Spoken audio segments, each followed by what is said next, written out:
Hey everyone, and welcome back to today's Explainer. If you're the kind of person who loves getting straight to the facts but also wants to uncover the truly fascinating stories behind them, well, you are in exactly the right place. Today we're taking a pretty dynamic journey through some of the most captivating updates coming out of India as of August 4, 2026.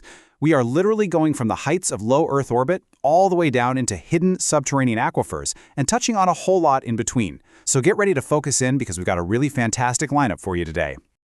Okay, let's dive right into this agenda. Today we're going to cover 1. Space tech milestones, 2. Uncovering subterranean discoveries, 3. Indigenous tribes in government, 4. Celebrating water and agriculture, and finally 5. State tax allocations. All right, let's get moving. Section 1. Space tech milestones. Startups in aerospace. India's private aerospace sector is pushing some absolute boundaries right now, and let me tell you, the commercial implications are massive. So, quick question for you. Which Indian startup just built the first satellite battery to achieve what is known as flight heritage status? Now, if you follow aerospace, you know flight heritage is kind of the holy grail. It essentially means your hardware has actually gone up to space, survived those brutal conditions, and successfully done its job. It transforms a piece of tech from a theoretical, lab prototype into a proven, flight-ready component. That is a massive deal for the commercial space market. Any guesses on who pulled this off? Well, the answer is Take Me to Space, which is this highly innovative startup based out of Hyderabad.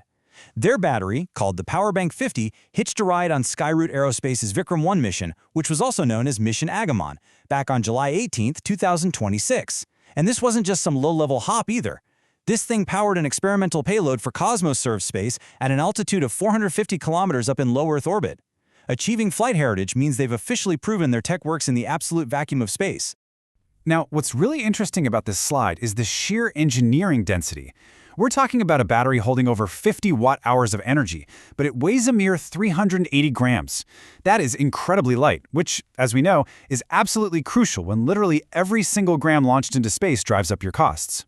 It uses these high-energy density lithium-ion cells and has an intelligent battery management system to keep things running smoothly.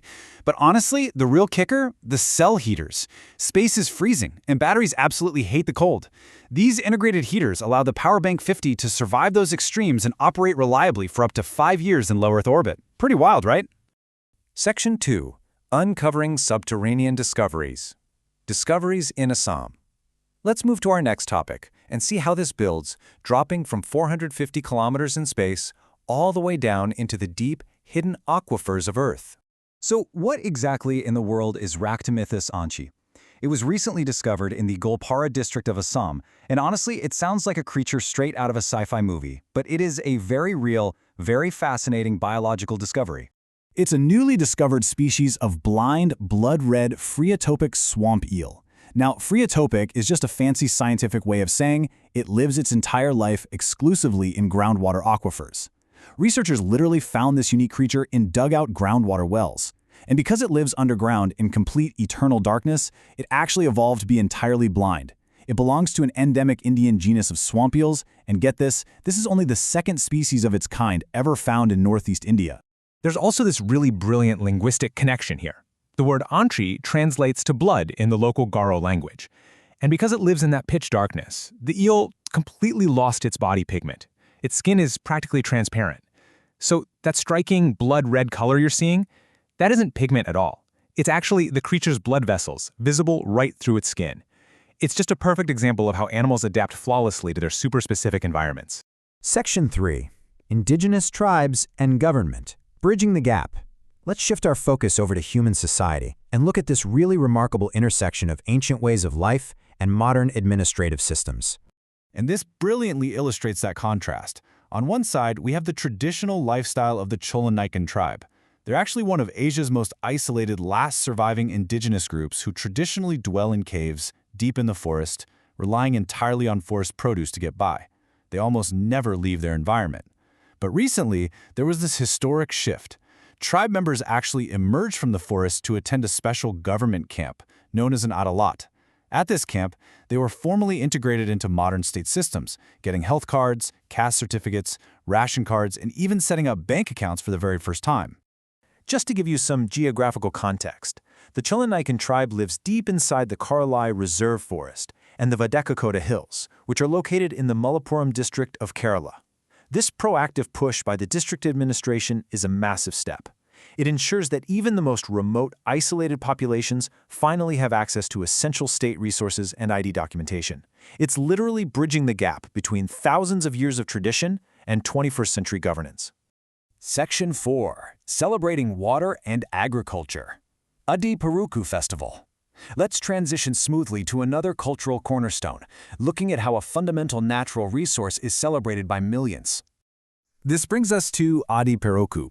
It's celebrated on the 18th day of the Tamil month of Adi, and this deeply traditional festival in Tamil Nadu is dedicated to goddess Amman. Essentially, it's this massive, incredibly vibrant tribute to the life-giving properties of water. It acknowledges just how absolutely critical water is for agricultural success and, by extension, the prosperity of the whole community. It's a really beautiful way of showing gratitude for the monsoon rains and the overflowing rivers. The real heart of this celebration happens right on the riverbanks. The biggest prayers and rituals take place near major water bodies, with the Kaveri River being the ultimate focal point. Regions like Tiruchirappalli and Dharmapuri host some of the most vibrant celebrations you'll see. Devotees gather right at the water's edge to offer their thanks, visually and spiritually linking their future harvests to the health of their rivers today.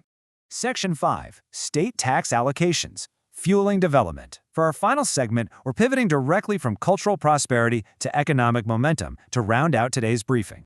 So the crucial point here is what happened on August 1, 2026.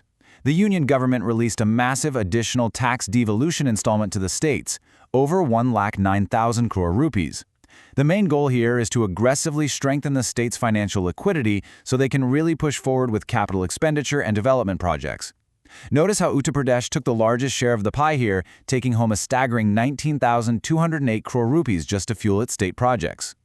Now, you might be wondering, how exactly was the Union government able to release such a huge amount of funds this early? Well, it all comes down to a super robust 2.11 lakh crore rupees. That was the total GST, or goods and services tax, collected in just the month of July 2026 alone. Because the nation's tax collection was so exceptionally strong, the central government had the financial muscle to pass those funds down to the state level ahead of schedule. That ensures that all those big infrastructure and development pipelines stay fully funded and moving forward without a hitch. And that brings us to the end of today's explainer. I mean, we've traveled from a tiny 380-gram battery orbiting 450 kilometers above the Earth, down to a blind, transparent eel living its entire life in the dark aquifers of Assam.